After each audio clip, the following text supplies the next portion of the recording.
Hi guys, welcome back to the channel, and if you're stopping by for the first time, you're so welcome. This is Funky Vibes. So I've been taking a lot of video on German and I'm getting to know more of them, and I'm ready to check even more of the videos on travels, food, culture, and the language itself. So today we're going to be checking where places they speak German in the world. So guys, I'm super excited to be checking this out, and guys, let's get right into the video of today. Which country do you think this welcome sign is in? And where on earth is the Germany of the Caribbean? Well, I found a whole lot of places in the world where fascinating German communities exist and some very curious stories. But first, the fatherland. Europe. Ich heiße Trixie und ich wohne in der Nähe von Hamburg.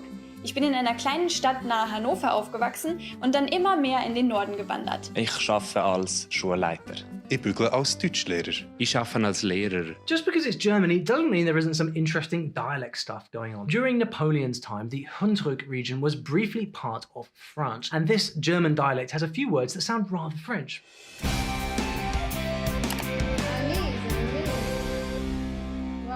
Yeah, that last one doesn't, but I can explain. Simple story. In 1800s Hunsrück, they didn't really know much about bananas yet, and so they called it a yellow fat bean. A century later, they figured that bananas must come from Greece, and so they gave it a Greek name, and I guess it stuck. Even today, there are many ways to speak German in Germany, but German is actually an official language in 6 countries: Germany, Austria, Belgium, Luxembourg, Switzerland, and Liechtenstein. And there are German-speaking populations in all of these countries too. Basically, Europe loves German. In Belgium, only 1% of the people speak German, and they are mostly in this tiny area of Wallonia. It used to belong to Germany until World War I came along. Äpfel, Äpfel, lecker, lecker, leben, leben. Schwester, aber so ein schönes Lächeln. Es geht auch für die Zunge. Austrian German mostly has standard German grammar, but a unique vocabulary and lots of different dialects. Check out these 2 totally different words for plum. Mein Name ist Desiree Dietlin, ich komme aus Basel-Land, aus Asch in der Schweiz. And I do know something. The way Swiss speak is actually different, and it sounds more like French. Like if you're not familiar with the way they speak, you think that she's actually speaking French. Like that's how I felt.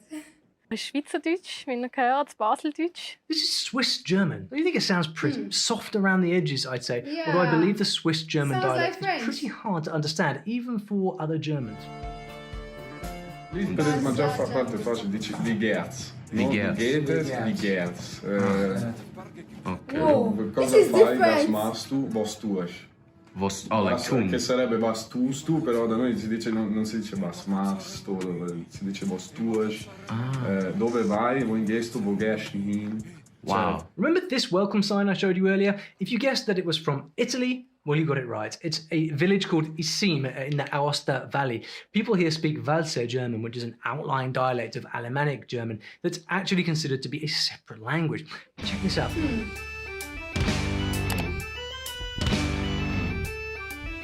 So what's the deal? Well, their ancestors migrated here in medieval times, and you can see how very isolated these valleys are. It's the perfect place to keep an archaic dialect alive. But I'm excited to take you out of Europe now. Are you ready? By the way, I have lots more of these language stories I want to share with you. So if you're enjoying this so far, click these little buttons around the screen and more will follow. Wir stehen jetzt vor dem Farmhaus. Können Sie etwas über... Oh my goodness, like this is getting more and more interesting. Like even in Africa they speak German. Like I'm getting to know this now, and it's kind of like surprising to know that this language is also spoken in African countries like Australia, Swiss, and now Africa. My. Ja, das Haus ist von meinen Urgroßeltern erbaut, die 1890 aus Deutschland ausgewandert sind. German is big in Namibia. So many of the street names and building names are in German, and many Germans live in pretty colonial towns like these. Also, have you seen the mind-blowing desert scapes? Namibia used to be a colony of the German Empire, and up to 30,000 Namibians still speak German as a native tongue. It used to be a co-official language, but it's now a national language along with English, Afrikaans, and several indigenous languages. Ich heiße Wilhelmina. Ich bin 8 Jahre alt. So cute. Well, since Germans have been here for so long, it's really not surprising that indigenous locals also know German phrases. Und was für mich schwierig war die Aussprache. Die Aussprache muss immer gut sein. Zum Beispiel, ich habe gesagt, wie heißt das? Ich heiße.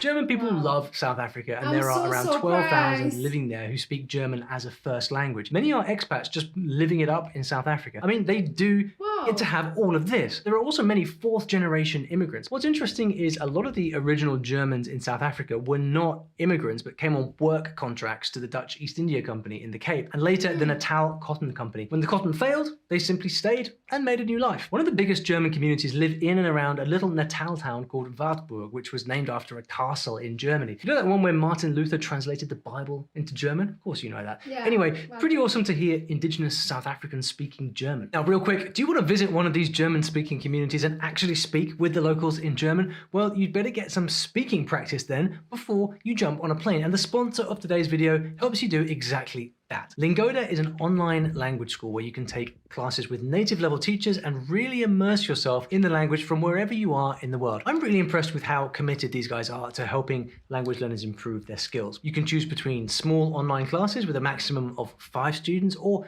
private one-on-one classes. This is a nice change of pace from large classes where you get almost zero time to actually practice speaking. And the more speaking practice you get, the faster your skills and confidence will grow. They teach German, yes, but they also teach Spanish, French, English, and business English too. Another cool thing is that they have classes available 24 hours a day. How do they fit it in? So you can always find something to fit your schedule and time zone. They can even meet you where you are, whether you're beginner, advanced, or anywhere in between. You can choose your own class topics, practice exercises and quizzes, and get personal feedback from the teacher. So look, if speaking is your focus, you'll find all sorts of help and support with Lingoda. Now, back to German language communities all around the world. Who's next? South America. Well, the journey of Argentina. many of these immigrants begins in some of the most unexpected of places, and some of the routes and paths they took were so bizarre.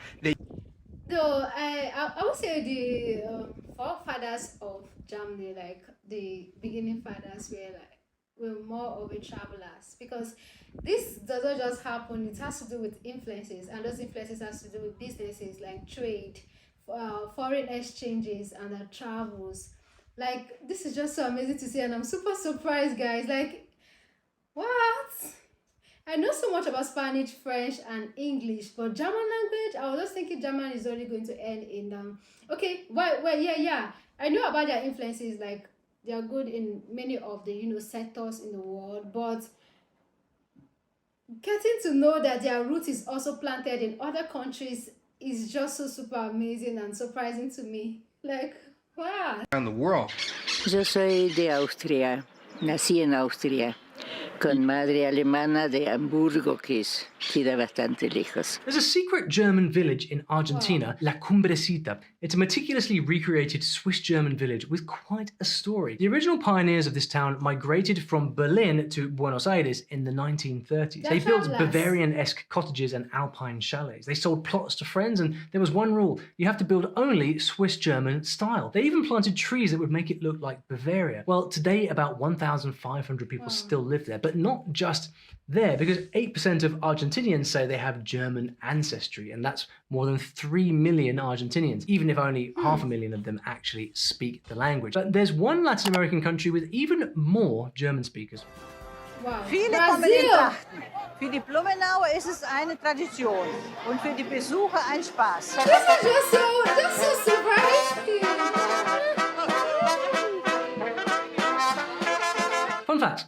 Oktoberfest in Santa Catarina is considered to be the biggest German festival in the Americas and the second biggest Oktoberfest celebration in the world. Who knew? Anyway, Brazilian German is strongly influenced by Portuguese and to a lesser extent by Italian and indigenous languages, and there are about 3 million who do actually speak German at home, not just in their dreams. I think I know what she means. As I see everywhere around me a world I'd never expected to find in the land of sun, sea and samba. Wie geht's, Dietmar? Gut. Gut? Ja, ja. Geradeaus. Geradeaus. In Espírito Santo, they speak a dialect called East Pomeranian, and the main variety of German in Brazil has this long name that I just cannot pronounce, so don't judge, I'm still getting to German. Der Wagen steht schon vor der Tür, mit Weib und Kind marschieren Sound like a mass Here's an song. interesting story for you. Ever heard of Volga Germans? Well, Volga Germans are German Russians, and between the 1870s and 1910s, about 320,000 of them came to Colorado from the Russian steppes of the Volga River. They'd been invited to Russia by Catherine the Great to establish 104 German villages, but later Russia revoked many of their privileges, so off they went to South America instead. Here's a little language sample for you to check out.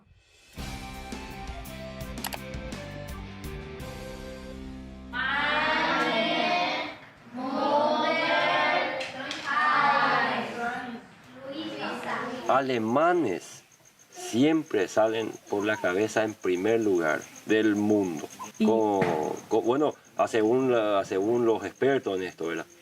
Dicen que los alemanes tienen la mayor parte del juicio del mundo. Nueva Germania is a district of San Pedro department in Paraguay, not too far from the capital Asunción. Strange story, there was once a German effort to create an Aryan colony. It was founded as a German settlement in 1887 by the brother-in-law of the German philosopher Friedrich Nietzsche. The plan was a failure, thank goodness, and many of its founders abandoned the colony, but not all of them. And today, most of the population in the area still speak a mixture of German and Guarani. Imagine that.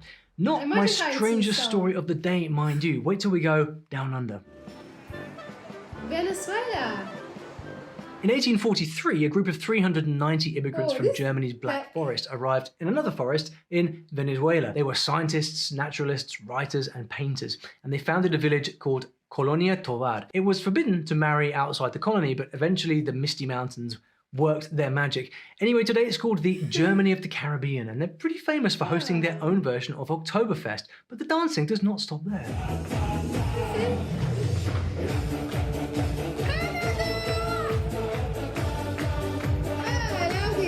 You probably know that English and French are official languages of Canada, but did you know that the city of Kitchener in Ontario was once named Berlin? Yep, German heritage has been concentrated there for a long time, and it's a large and vibrant community. If you love This is the most Oktoberfest, shocking this is a of good them place all, to be. It's the guys. biggest Oktoberfest in North America. I am not forgetting British Columbia, huge German community there too.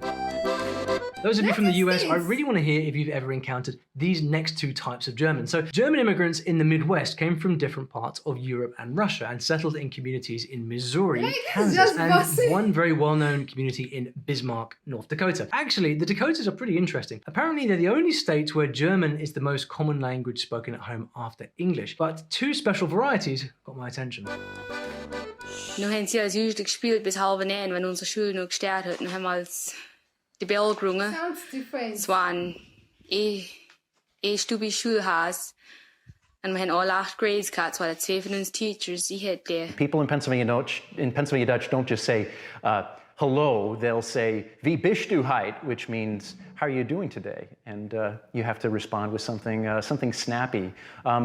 I usually say something like ich bin ganz gut, ich bin so ziemlich. Ganz gut means very good or completely good. But there are a lot of different types of phrases that people use on a regular basis. Some people say, good morning, gute Maria, good afternoon is gute Namidog, and good evening is guten Abend. Pennsylvania Dutch? Well, it's an American minority language and not Dutch at all, but a German dialect. Dutch is actually supposed to be Deutsch, and Deutsch doesn't mean Dutch, it means German. I know, one of those things obviously designed to make us crazy. Anyway, the community was formed by German immigrants and is still alive and well on the East Coast. All the Amish people do know the Pennsylvania Dutch. There's some states have a very different accent and they'll use different words, but we can still understand each other. It's just some people say frock and some people say rock. That's the name for dress. At least in the Amish communities. For sure. Vår großvater, der ist gekommen ungefähr 1866 lang. So, mein Mann und ich, wir haben immer draußen auf der Ranch gewohnt. Mein Mann hat für andere Leute gearbeitet, wo größere Stücken Land hatten. Und so haben wir Schaf und Ziehen und Vieh gezogen. Und wir haben immer noch Rambly, Schaf die was Maschinen tut. Isn't Texas supposed to be all cowboys and cattle? Well, maybe, but Fredericksburg is the home of Texas German, which is more like 1800s German with a Texan twang. Yeah, I think it's pretty cool too. And there's a reason why German in Texas never disappeared. The original German settlers refused to learn English, so they kept their German dialect pure, well, for as long as you can do that in Texas. Anyway, today, Texas has one of the largest German communities in the southern US. Okay, ready to meet the most free-spirited German out there? You chose a good spot. Ik woon in Mexico, in Chihuahua, een gedietje dorpen. En wat ik zelf doe is, ik zelf bij een, ik weet niet hoe dat plottig moet zeggen, maar het is een hotel van cabins, waar we dan uitdraaien. En dat zijn dan zinnen waar mensen kunnen van een lange tijd blijven, of best van stilletjes blijven, zodat we ik zelf doe. En ik doe van de mensen willen nemen. What was that?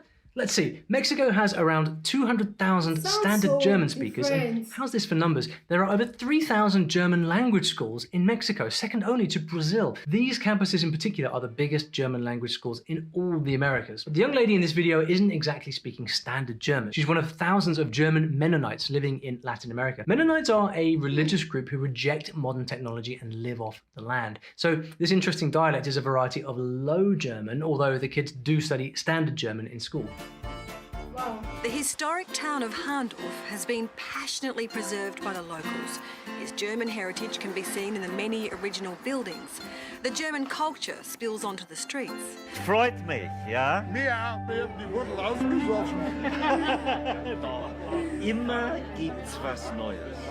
It's nearly hair raising up my back spine, you know, to meet them that can talk with you. There's a dialect in the Adelaide Hills called Barossa German that was once a hotbed of German language. A lot of immigrants started coming to Australia from 1838, like the 38 Lutheran families escaping religious persecution. They started a little village called Handorf, famous place now, the oldest surviving German settlement in Australia. Anyway, this guy was quite the maverick. He arrived in 1855, aged 27, got married and moved into a tree. You heard me. The happy couple started their family of 16 children and named their first 7 sons Johann. I mean, what else are you going to call them? Later, other Germans moved into this area. They started a school and a church, and well, you know, that's all it takes to make a community. And of course, the language gradually took on some Aussie elements. It got the name Barossa Deutsch. There are even Barossa words in Australian vocabulary. Heard of these?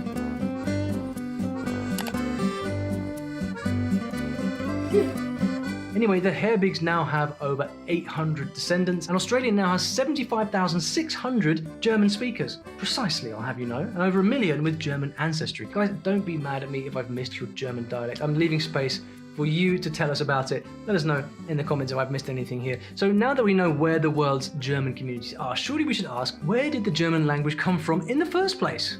Don't know? Lucky you. You can watch that fascinating story right here. Wow, this is just so like interesting. And oh my, I noticed that the different countries, the German language are influenced by the most popular language in the country. Like the German spoken in Australia and that spoken in Namibia is kind of like very different, like very different, like the tongues, like, and this is just so amazing, like. And most of these things happen due to migration, and these days we have a lot of people migrating to other different countries. That I wouldn't have been surprised hearing German in different countries, but I am, because the most populous of them that I know is mainly English language, French, and Spanish.